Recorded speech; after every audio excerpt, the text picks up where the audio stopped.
राधे कृष्ण दोस्तों, आपका स्वागत है आपके अपने यूट्यूब चैनल स्टडी जोन में। तो आज हम पढ़ेंगे UGC net JRF paper 2 Hindi साहित्य की यूनिट 4 का टॉपिक उत्तर आधुनिकतावाद। चलिए शुरू करते हैं। उत्तर आधुनिकतावाद हिंदी में पोस्ट मॉडर्निज्म के स्थान पर उत्तर आधुनिकता शब्द का प्रयोग किया गया है। आधुनिकता का अगला चरण उत्तर आधुनिकता है। क्या क्या आधुनिक को 3 भागों में बांटा गया। पहला पूर्व आधुनिक, फिर आधुनिक और फिर उत्तर आधुनिक। तो आधुनिक का जो अगला चरण है वो उत्तर आधुनिक है। आधुनिकता का विकास यूरोप में औद्योगिकरण, उपनिवेशवाद और बाजार व्यवस्था की प्रतिक्रिया के स्वरूप में हुआ। पिछली 3 शताब्दियों से जो आधुनिकता का विकास हुआ है, उत्तर आधुनिकता उसी का चरम रूप है। उत्तर आधुनिकता में साहित्य, संस्कृत, मनोविज्ञान, दर्शन को तर्कवादी दृष्टिकोण से समझा जा सकता है। क्या कह रहे हैं कि उत्तर आधुनिकता में साहित्य, संस्कृत, मनोविज्ञान, दर्शन को तर्कवादी दृष्टिकोण से समझा जा सका है। आधुनिकता का चमोत्कर्ष तकनीक, प्रौद्योगिकी, सूचना, विस्फोट, इलेक्ट्रॉनिक मीडिया आदि के विकास से परिलक्षित होता है। जो इसमें कहा गया है कि आधुनिकता का जो उत्कर्ष है वो तकनीक, प्रौद्योगिकी, सूचना, विस्फोट, इलेक्ट्रॉनिक मीडिया आदि के विकास से परिलक्षित होता है।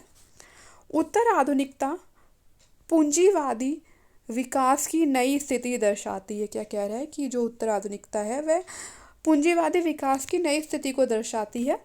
उत्तर आधुनिकतावाद में समीक्षा को स्थूल अर्थ की जगह उसकी व्यापकता व अनेक छायाओं को रेखांकित करता है। उत्तर आधुनिकता संपूर्णता का खंडन करती है। वह कुरान, रामायण, महाभारत जैसे ग्रंथों का खंडन करती है। वह मूल्यहीनता की पक्षधर है। क्या कह रहा है कि ये जो उत्तर आधुनिकता है वह संपूर्णता का खंडन करती है। कुरान हो गई, रामायण, महाभारत जैसे ग्रंथों का खंडन करती है। मूल्यहीनता की पक्षधर है। इसका केंद्र सीमित चीज़ों पर होता है। उत्तर आधुनिकता की दृष्टि में कुछ भी संपूर्ण नहीं है। क्या कह रहा है कि कुछ भी संपूर्ण नहीं है इसकी दृष्टि में। कुछ विद्वान मानते हैं कि उत्तर आधुनिकता केवल साहित्य, कला और संस्कृति तक सीमित नहीं है। क्या कह रहे हैं कि जो उत्तर आधुनिकता है वह केवल साहित्य, कला और संस्कृति तक सीमित नहीं है, बल्कि इसका संबंध संपूर्ण जीवन से है, वर्तमान के साथ भविष्य से भी रखता है। यह वर्तमान के साथ साथ भविष्य से भी संबंध रखता है। उत्तर आधुनिकता पूंजीवाद की एक वैचारिक तथा सांस्कृतिक अभिव्यक्ति है। क्या कहा है कि पूंजीवाद की एक वैचारिक तथा सांस्कृतिक अभिव्यक्ति है। साहित्य के क्षेत्र में मनोहर श्याम जोशी लिखते हैं कि उपन्यास कुरु कुरु स्वाहा। आधुनिकता का भावबोध हमें पुराने मूल्यों को त्याग करके नए मूल्यों को ग्रहण करने की प्रेरणा देता है। क्या कह रहा है, जो आधुनिकता है वो हमें पुराने मूल्यों को त्याग करके नए मूल्यों को ग्रहण करने की प्रेरणा देता है।